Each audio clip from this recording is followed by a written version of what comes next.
Algo que tem se falado com muito mais intensidade, nos últimos tempos, é a importância do desenvolvimento do vínculo afetivo, quando nós estamos falando das crianças e suas famílias e seus cuidadores principais, pais, avós, enfim. E a importância do desenvolvimento desse vínculo afetivo, da necessidade de estudos que trazem o quanto que esse vínculo consolida, ajuda e apoia no desenvolvimento das nossas crianças. E pensando nesse assunto, eu vou trazer para vocês, então, hoje, um pouquinho das ideias do neurocientista Antônio Damasio. Então, Antônio Damasio escreveu um livro chamado O Erro de Descartes. Por muito tempo, a gente entendeu, acreditou que, de certa forma, as emoções e a razão eram algo separado no nosso pensamento, na nossa forma de nos organizarmos. E, por vezes, ainda achávamos que as emoções atrapalhavam a nossa tomada de decisões, atrapalhava ser quem nós somos. E Damasio mostrou para a gente, no seu livro, que isso é um grande equívoco, que, na verdade, as emoções, os sentimentos, não são algo extra na nossa vida, que é a base do nosso pensamento, e também a base para a nossa tomada de decisões. Então, por que que esse vínculo é a base de tudo? Bom, primeiro a gente vai falar dos fundamentos do desenvolvimento cognitivo. Então, vamos pensar assim: para uma criança aprender, explorar, se desenvolver intelectualmente, ela precisa se sentir segura. E essa segurança vem de onde? Vem do vínculo afetivo. Quando o afeto está presente, o cérebro da criança fica aberto para aprender outras coisas, fica aberto para se conectar mais com as informações, para ter mais atenção, mais motivação e mais capacidade de memorização, de guardar essas informações dentro da gente. Essa é a base emocional sólida. E sem essa base sólida do apoio emocional, o nosso aprendizado pode ficar prejudicado. E é claro que em diferentes etapas da vida a gente pode ter diferentes dificuldades e desafios. Eu fui professora da sala de aula por aproximadamente 19 anos. E ao longo desses 19, 20 anos de sala de aula, uma das coisas que eu observava muito especialmente na época da alfabetização, quando a gente tinha uma professora mais rígida, mais rigorosa, as crianças apresentavam algum tipo de dificuldade de aprendizagem, que na verdade era muito mais um bloqueio emocional do que uma dificuldade de aprendizagem. Então, é uma etapa onde as crianças, elas erram com muito mais frequência. Elas estão num processo de aprendizagem, então significa que elas sabem alguma coisa, mas ainda não sabem um outro tanto de coisas. Esse movimento que a gente gostaria que as crianças fizessem de explorar, de experimentar e de repente, ter o direito de errar, a gente só consegue ter essa segurança, essa liberdade, essa sensação de que eu posso ser quem eu sou e dizer o que eu gostaria de dizer, se o nosso ambiente ele é um ambiente seguro. Se eu sei que eu posso falar, me expressar, e eu estarei, de certa forma, sendo acolhida nesse ambiente, mesmo que eu não esteja certa, mesmo que não seja a melhor resposta. Então, esse suporte emocional, ele vai acontecendo nas diferentes esferas, na medida em que a gente vai crescendo e vai ampliando as nossas convivências sociais. Então, isso acontece quando nós estamos na escola, isso acontece com os amigos, acontece com os professores, acontece com a família, acontece no nosso núcleo principal, mas também na família ampliada, quando a gente pensa em primos, quando a gente se reúne em outros momentos. Então, esse momento de segurança, ele é o mais importante para esse desenvolvimento, independente do ambiente em que eu esteja. Por isso que o vínculo afetivo entre professores e alunos, o vínculo afetivo e a segurança que a nossa criança tem quando ela está nesse ambiente de aprendizagem, ela se sente muito mais livre para explorar, para experimentar e também para errar, certo? Bom, a gente também, o Antônio Damasio também conta para gente que o quanto que as nossas emoções ajudam na tomada de boas decisões. Então, ele fala que nós temos marcadores somáticos, que são como sentimentos que nos alertam sobre as coisas. Sabe aquela intuição ou aquele friozinho na barriga, aquele sentimento no estômago? Então, são esses os marcadores. E ele fala que esses marcadores são formados por todas as nossas experiências emocionais. Então, que uma criança que tem um vínculo afetivo forte e que aprende a processar suas emoções, ela tem um desenvolvimento melhor desses marcadores. E isso ajuda com que ela tome melhores decisões, decisões mais inteligentes no seu futuro e a também se guiar por esse modo. Eu não sei, talvez se você já teve alguma experiência traumática, mas em alguns momentos existem diferentes relatos de que só de lembrar das situações ou só de passar por situações parecidas é como um gatilho que aciona na gente sensações que trazem para a gente as mesmas emoções daquele evento traumático. Então, isso é algo que acontece em boa parte das pessoas, mas nem sempre a gente consegue estabelecer essa relação. Quanto mais a gente conhecer sobre os nossos sentimentos, as nossas emoções, quanto mais a gente tiver liberdade para conversar sobre elas e quanto mais a gente puder, e inclusive fazer terapia, sejamos crianças ou adultos, quanto mais a gente conseguir nos conectar com isso, melhor serão os nossos entendimentos sobre essas situações e as possibilidades de superar aquelas situações que foram traumáticas, desafiadoras na vida de cada um de nós. Uma outra coisa muito importante que esse vínculo afetivo e essa segurança emocional trazem é sobre a construção da consciência do eu, da minha identidade, certo? Então, o vínculo afetivo, ele não nutre somente a mente da criança, né, a nossa mente, mas também nos ajuda a construir a nossa própria identidade, o senso de quem somos. Então, essas interações carregadas de afeto, elas ensinam para as crianças sobre elas mesmas, sobre o mundo, moldando a sua consciência do eu. Aqui é importante a gente fazer uma observação que é muito importante elogiar a nossa criança, é muito importante validar os comportamentos, os sentimentos da nossa criança, mas a gente também precisa ter a medida da realidade ou a medida da verdade sobre aquilo que a gente traz para a nossa criança. Então, é muito importante que a gente valide, mas que a gente valide muito mais as ações e as atitudes da nossa criança do que ela em si. Vou trazer um exemplo aqui para a gente tentar entender um pouquinho melhor. Então, vamos imaginar que a nossa criança chega da escola contando que emprestou um lápis para o amiguinho, que tinha perdido o lápis e que ninguém queria emprestar para ele. Então, a gente vai dizer, olha, que atitude legal, você foi um bom amigo, você ajudou, né, você acolheu o seu amigo, que legal que você ajudou.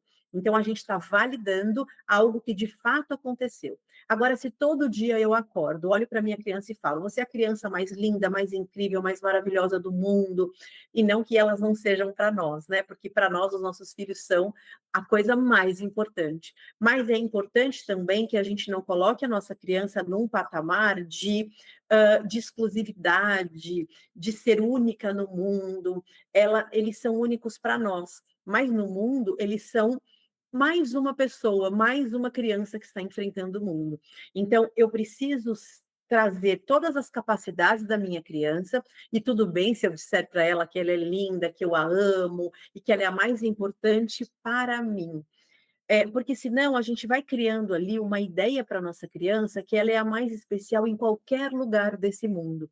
E aí a gente frustra a nossa criança quando ela está nesses ambientes sociais desnecessariamente, porque ela cria uma expectativa que não é real, que não é verdadeira. Eu me lembro de um fato que aconteceu comigo quando eu estava na sala de aula. Eu dava aula numa escola e nas férias de julho matriculou-se uma criança, foi matriculada na minha turma e ela começaria as aulas em agosto. Uh, Infelizmente, nesses primeiros dias de aula, eu peguei uma infecção de garganta muito forte. Logo que a gente volta das férias, quem trabalha em escola vai se identificar, a gente volta a todo vapor trabalhando ali para o Dia dos Pais, para o evento do Dia dos Pais.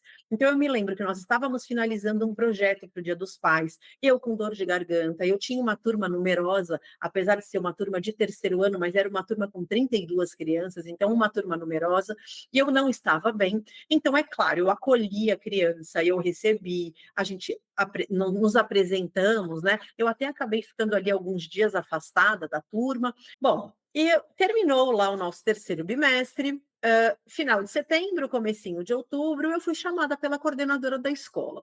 A coordenadora da escola trouxe alguns questionamentos da família sobre a avaliação da criança, já que a criança não havia tirado a nota máxima, e a informação que eu ouvi foi: você não conquistou esses pais, nós precisamos conquistar esses pais.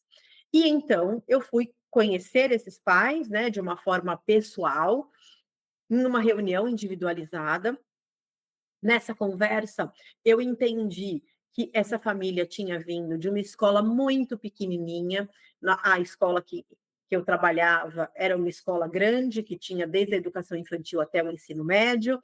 Essa criança veio de uma escola muito pequenininha, onde ele conhecia todos os funcionários e onde ele era exaltado como a criança mais inteligente, a criança a que se destacava em todos os aspectos.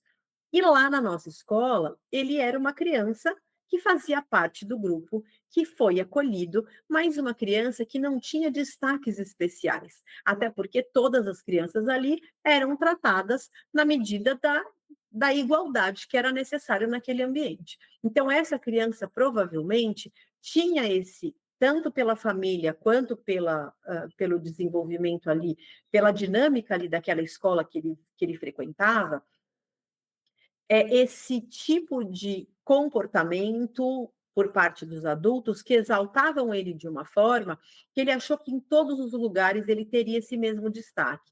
E lá, como ele chegou em pé de igualdade com as demais crianças, isso foi muito aversivo para ele. E então ele passou a chegar em casa triste, a mãe começou a se angustiar, o pai com a tristeza do filho, e buscou a escola para solucionar esse problema. Mas essa situação não é possível de ser resolvida pela escola. Então, nós, enquanto família, enquanto pais, é que precisamos fazer esses ajustes na medida daquilo que a gente conta para a nossa criança sobre ela mesma, né? Então, vamos voltar agora, já que eu consegui fazer esse recorte. Mas acho que é importante a gente refletir sobre essas situações do cotidiano, porque muitas vezes a gente entende que essa é a melhor solução a ser feita. E muitas vezes, como costumam dizer por aí, é um tiro no pé. Porque depois a nossa criança traz questões emocionais que teriam sido superadas facilmente se nós tivéssemos conduzido de uma forma diferente a nossa interação ali com a nossa criança, tá? Bom, como que a gente pode trazer, então, os ensinamentos, né, as ideias que o Antônio Damasio trouxe para a gente sobre a importância desse desenvolvimento do afeto e a importância da emoção na sua vida, pensando na orientação parental. A gente precisa sempre reforçar e sempre mostrar a importância, por exemplo, de olhar no olho da criança.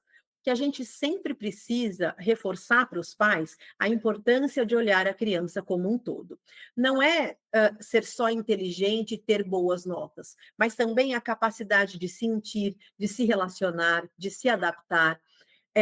Faz parte, de alguma forma, da nossa cultura, a gente valorizar, de certa forma, até de um modo exagerado, intenso demais, as habilidades escolares da nossa criança, principalmente quando ele lê muito bem ou quando ele tem um raciocínio matemático muito bom. E aí, volto a dizer, não é que nós não devemos elogiar e validar essas conquistas dos nossos filhos, mas a gente tem que tomar cuidado, porque não é só isso que faz do nosso filho, e nem de nós mesmos, boas pessoas, bons pais, bons filhos, né? Então, a gente também precisa valorizar, como o exemplo que eu dei ali. Puxa, você emprestou um lápis para o seu amigo, você foi solidário, você foi legal com ele. Então, é muito legal essa sua atitude, eu gostei que você fez isso. Então, e ensinando para a nossa criança e validando que ela também tem outros valores, que outros saberes também são importantes, não só os saberes acadêmicos, mas os saberes sociais, os saberes que vão trazer para a nossa criança uma convivência em sociedade melhor desenvolvida. Né? Então, a gente a respeitar o meio ambiente, então não jogar lixo no chão, recolher esse lixo, e aí infelizmente, quando a gente anda por São Paulo, a gente vê muito lixo no chão. Eu já vi, por exemplo, da janela do carro a pessoa jogar coisas para fora. Então, se você está no seu carro, segure aquilo, deixe no seu carro até você chegar a um lixo. Né? Então, eu sempre fui a pessoa que colocava até um papel de bala dentro da minha bolsa ou do meu bolso na calça para eu chegar até um lixo e jogar fora. Né? E aí, abro aqui mais um parênteses sobre a minha vida pessoal. Eu tenho 2 filhos e o meu filho um dia estava andando eles estavam no mar, estavam no stand-up, e de repente eu vi que eles estavam voltando, estavam os 2 juntos, com um objeto diferente na prancha, que eles não tinham saído com aquele objeto. E quando eles foram se aproximando, era um pote de sorvete, esse pote de plástico. E aí eu disse, ué, que pote de plástico é esse? E aí meu filho disse, não, nós vimos boiando esse pote, um outro potinho, aí a gente foi até lá, né? A gente pegou esse pote e a gente está trazendo para jogar no lixo. Então, o quanto que essas atitudes vão fazendo com que a nossa criança se construa, não só pela aparência, não só pela inteligência, mas pela cidadania, pelo respeito, pela humanidade. Então, e o respeito à natureza, às pessoas, aos animais. Então, o quanto que a gente precisa ensinar esses pequenos valores. Parece óbvio, né? Mas é muito importante que isso seja ensinado e que a gente possa ser esse modelo positivo para os nossos filhos, para os nossos alunos, em todos os momentos da nossa vida. Outra coisa super importante é valorizar as emoções. Então, ajudar com que vocês, pais, com que nós, pais, entendamos as emoções dos nossos filhos. Validar essas emoções, elas precisam ser compreendidas e a gente não pode impedir as nossas crianças de expressarem esses sentimentos. Então, por exemplo, é muito desafiador quando a nossa criança fica brava, chora, ou chora de tristeza porque quer algo que a gente não quer dar, ou chora porque está brava, porque está com raiva de alguma coisa que também está frustrando ela. É muito desafiador a gente ver a nossa criança sofrendo, né? Mas a gente precisa aceitar esse sentimento, aceitar esse sofrimento e nunca jamais negar o sentimento, acolher a nossa criança. Então, se eu peço para o meu filho parar de chorar porque aquilo está me deixando desesperada, talvez a compreensão dele não seja meu pai está com dificuldade de lidar com os meus sentimentos, porque isso faz com que ele sofra também. Ele vai dizer: o meu pai está negando os meus sentimentos, a minha mãe está negando os meus sentimentos. Então, o quanto que a gente precisa mostrar para eles que nós estamos lá para todos os sentimentos deles e que nós estamos ali para ajudar. Então, a gente pode dizer: eu sei que você está triste, você quer que eu te dê um abraço? Como que eu posso te ajudar agora? Eu sei que está difícil passar por essa situação, mas como que eu posso fazer? Se a gente se der um abraço, vai ajudar? Eu vou ficar aqui com você um pouquinho até você conseguir se acalmar? Então, esse nosso entendimento e respeito por essas emoções ajudam muito. Se a nossa criança está brava, está ali tendo comportamentos inadequados, então, por exemplo, batendo porta, jogando alguma coisa, talvez aquele momento da braveza da sua criança não seja o melhor momento para vocês conversarem. Mas é importante que você também valide esse sentimento, mas não as atitudes. Né? Então, eu entendo que você está frustrado, que você está com raiva, mas você não pode descontar nos objetos esses seus sentimentos. Então, o quanto que a gente também precisa aprender a lidar com isso, que a gente tem que validar os sentimentos, mas não validar a atitude. E validar os sentimentos não é dizer, tudo bem, você está bravo, então vale tudo, pode atacar tudo. Não é válido. Né? Então, a gente precisa dar esses sinais. E aí, talvez, nos observarmos. Será que nós, nos nossos momentos de descontrole, de braveza, a gente também tem atitudes parecidas? E Pode ser que sim, pode ser que não. Se a gente tem atitudes parecidas, é importante que a gente também reveja o nosso comportamento, porque é impossível exigir da nossa criança algo que a gente não consiga fazer. Então, a gente está dando um modelo para o nosso filho que a gente não quer que ele reproduza. Mas vamos lembrar de uma coisa: o exemplo arrasta. Então, aquele ditado, né, que diziam: faça o que eu falo, mas não faça o que eu faço. Infelizmente, ele não funciona, porque os exemplos, eles arrastam. Então, a gente observa, por exemplo, né, quando uma criança brinca de ser professor, professora em casa, eles reproduzem, geralmente, aquele modelo de professora que eles têm na escola. Quando eles começam a se comportar como pais e mães, e pode até ser numa brincadeira, ali numa brincadeira simbólica na infância, a gente também vê que eles reproduzem as nossas falas. E nós, enquanto adultos, não sei vocês, mas isso já aconteceu comigo. Já me peguei falando coisas e me comportando de um jeito que eu disse: puxa, estou parecendo a minha mãe agora. Nossa, falei igual a minha avó. Então, o quanto que esses modelos, eles são internalizados por nós, mesmo que a gente não tenha consciência deles, né? Então, fica essa dica que a gente também precisa se rever quando a gente pensa nessas questões, certo? Bom, uma outra questão é a gente promover a nossa conexão com a nossa criança. Então, a gente tem que valorizar e colocar foco no nosso tempo de qualidade com essa criança. Geralmente, agora no século XXI, boa parte das mães, dos pais, todo mundo trabalha. Se não trabalha fora, trabalha em casa, mas está conectado na tela o tempo todo.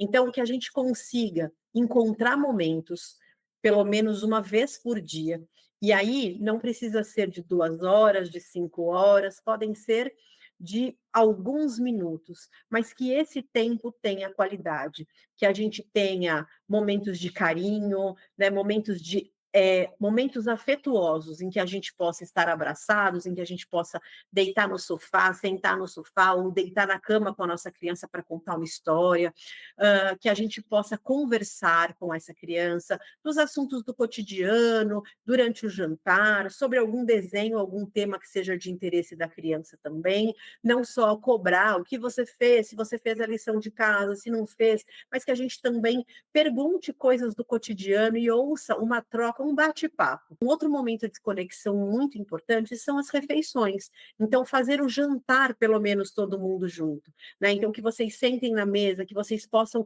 bater papo, trocar informações.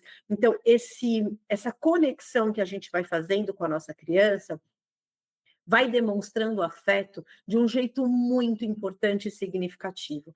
É como se a gente dissesse que é como se fosse a liga, a cola que nos conecta e que faz com que a gente lembre sempre, que a gente sempre tenha vontade de voltar para esse porto seguro, né? Então, essa união familiar, ela impulsiona demais o desenvolvimento da nossa criança, não só o emocional, mas principalmente o emocional, o afetivo, que é aquele que a gente falou lá no começo, que é a base do nosso desenvolvimento, né? Então, o quanto que é importante nós estarmos sendo bem orientados para executar a nossa função de pais da melhor forma possível.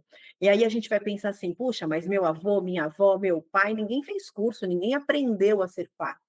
Vamos lembrar que a gente não sabia de muita coisa que a gente sabe hoje, mas a gente também não tinha o mesmo estilo de vida, o mesmo tipo de vida que a gente vive hoje.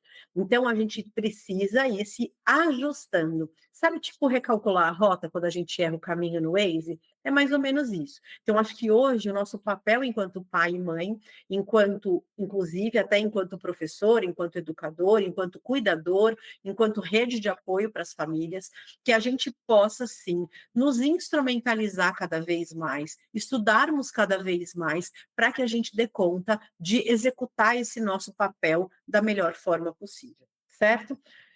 Bom, em resumo, o vínculo afetivo não é um luxo, mas um alicerce fundamental para que o desenvolvimento cognitivo floresça da forma mais saudável e plena no desenvolvimento da nossa criança.